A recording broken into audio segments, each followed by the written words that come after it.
performance is about gender, with a focus on domestic violence on women by men, aimed at a young audience.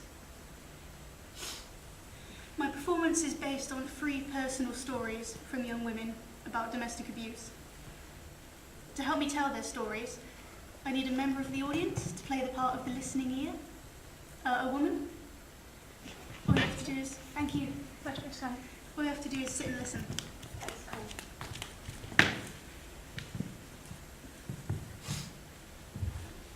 So, guess what? I've met someone, finally. He's 19 and he's a bit of a bad boy. I mean, he drinks a bit and smokes a bit of weed, but he's a sweetheart. I mean, I wasn't sure about him at first, but he's so lovely, always complimenting me and always buying me sweet little gifts. I can tell he really cares about me. And he says if we move in together, he'll give up the drink and the drugs for me. Oh, I mean, I know it's a big step, but I mean, we spend practically all our time together anyway. I mean, when we're not together, he's always on the phone and always texting me. I mean, it's a bit excessive, actually. I mean, he texts every half an hour and, you know, when I'm busy at college and stuff, I don't really get time to respond and he gets a bit upset. You know, if I don't respond for like 20 minutes, he's on the phone kind of angry at me. I mean, it's only because he cares and he's always asking me, you know, who I'm with and what I'm doing. He doesn't like me talking to other boys, but that's only because he wants to know that we're strong, you know, and because he loves me so much. Though even though he doesn't know my friends, he says they're a bit of a bad influence. Like, I think he's been reading my texts. He knows a lot about one of my friends, Sophie, and says that her language and stuff, that it's bad for me, and that I shouldn't go to all the parties at college, even though he hasn't met them. But he says he'll calm down after we move in together. I mean, it's just because he misses me so much. And, you know, I know it's not perfect, but it's better than being alone.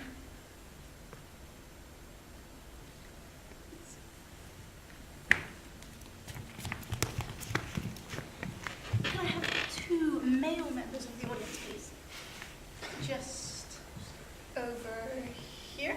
Just over here. Look, I know that I said that we'd go out.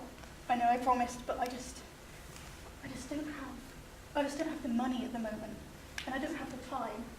I mean,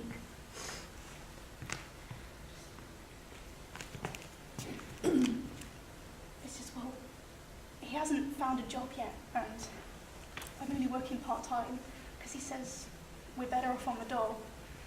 I mean, he doesn't do much apart from watch TV and drink and spill beer all over the place, and I haven't even got time to go out with you. I've got to clean that up.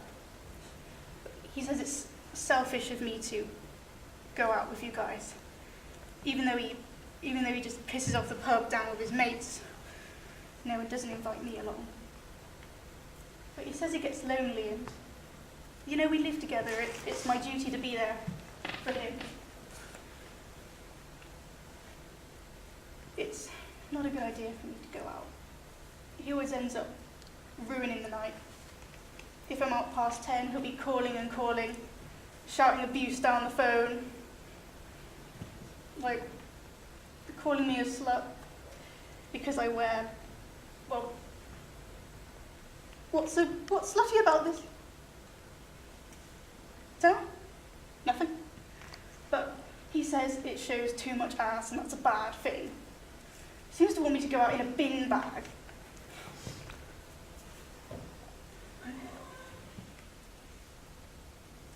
it just gets kind of lonely at times. I mean, my friends used to come round banging on the door to drag me out, but kept saying no, and they don't really come around anymore.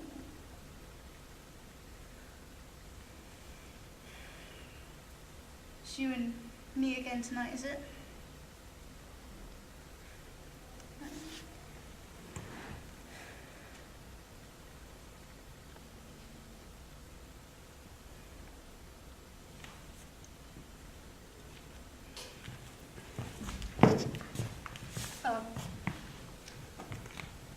One more. Over here. If you could, anyone. One more.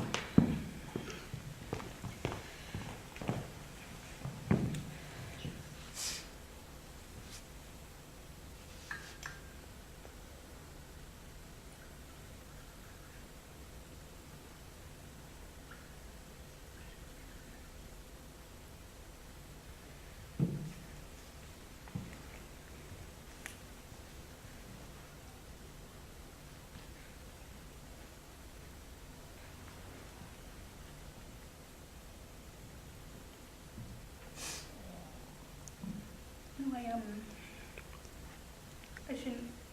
I shouldn't really be talking to you. I mean, I'm not allowed to speak to anyone anymore. Not even my mum. My husband listens to all my phone conversations, and whenever I'm finished, he keeps the phone for a while, just so he can read all the messages. But it's not like anyone would message me anymore. He's either alienated all my friends through bad behaviour or just told them to get lost, I suppose.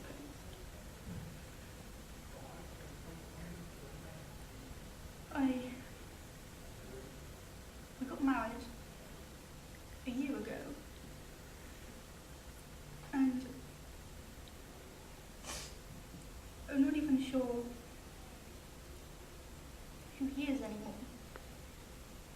He was never so loud or so demanding or so rude. He was a really sweet guy. But I think over the years, something changed. And we just lost it. And I think perhaps it's my fault, because I was always so timid and shy that he thought he could always push me around, and now it doesn't seem like there's any way to change that.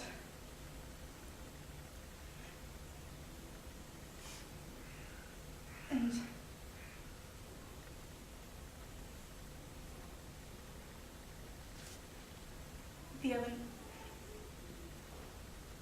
the other night, I was just clearing the table for dinner, and out of the blue he said, "You've been cheating on me, haven't you? With some bloke from work." And I said, "No, I haven't been. I mean, how could I? You never ever let me out of your sight." But he got really, really mad, and he just insisted. And I went to leave, but he grabbed onto my wrist and he just kept saying, "Admit it. You admit it. You have been cheating on me. You're a liar."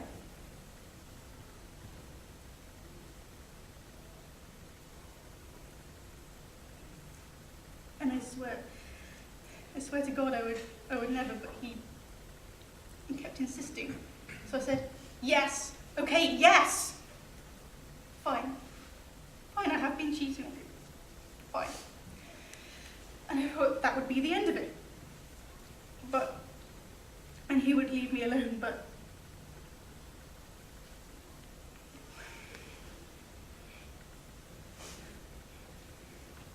that was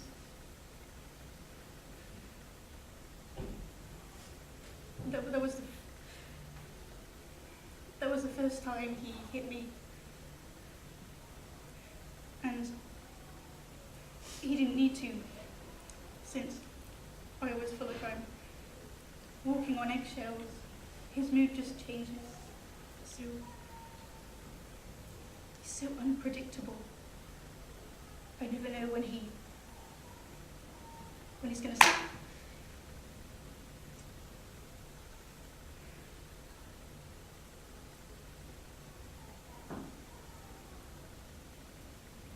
I just feel like just an empty shell of a person. Like, you can look in the mirror and like something just got lost along the way, or I lost it years ago when we moved in together. All I want is a way out and just someone to see. But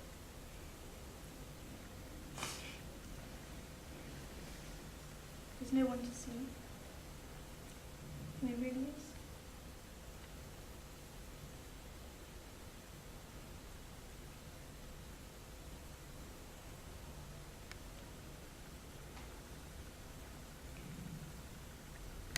And I guess it looks like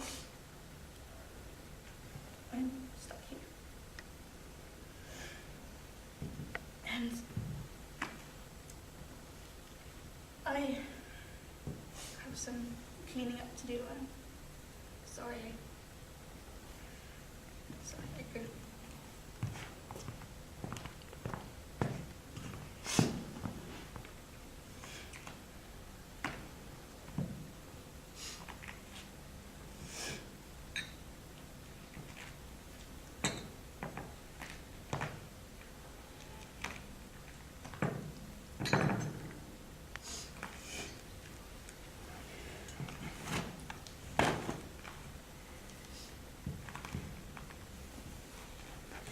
These are some words I found during my research that the victims used to describe themselves.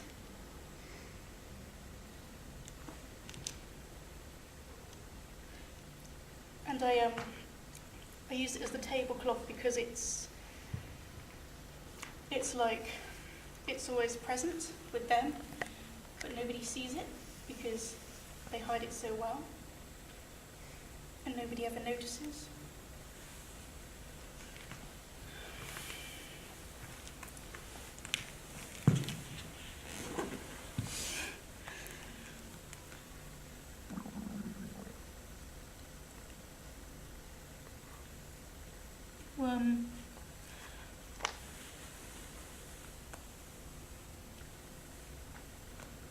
I made the dummy so that we could all have a bit of fun and take out our frustrations on the dummy. If anyone would like to rip the dummy.